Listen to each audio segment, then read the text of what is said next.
C'est un homme choqué, blessé dans sa chair qui porte encore les stigmates de sa sauvage agression. Yannick Mille, arbitre amateur depuis plus de 7 ans, n'arrive toujours pas à comprendre la haine de ses agresseurs lors d'un banal match de football. Il témoigne courageusement à visage découvert et nous raconte l'attaque dont il a été victime. C'est après le 4e carton rouge que j'ai adressé à cette équipe de Porto, du FC Porto. J'ai reçu des menaces et insultes d'un joueur qui était retenu par ses coéquipiers. Et là, rejoignant le banc des délégués pour récupérer ma clé où je l'avais laissée auparavant, j'ai vu le numéro 7, capitaine de cette équipe, chargé en ma direction. Heureusement qu'il y avait un dirigeant de Pégoma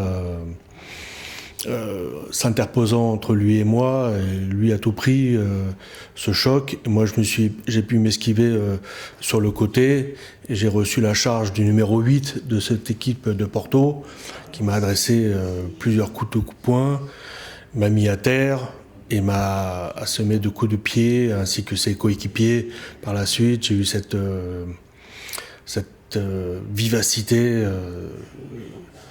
d'esprit de me relever rapidement en pensant que j'allais me faire lyncher à terre.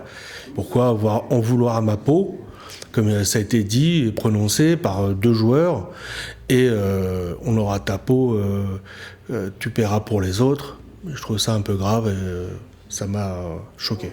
Je reste passionné, je prendrai bien sûr du recul, j'irai progressivement, je ne vais pas reprendre le centre de suite, même pas, je vais essayer de fréquenter justement les terrains par le biais de la touche, certainement, ou d'accompagnement d'arbitres, de jeunes arbitres, je l'espère, et ou de fréquenter un peu les terrains pour aller voir mes collègues, tout simplement pour ressentir une ambiance que j'apprécie et qui me passionne.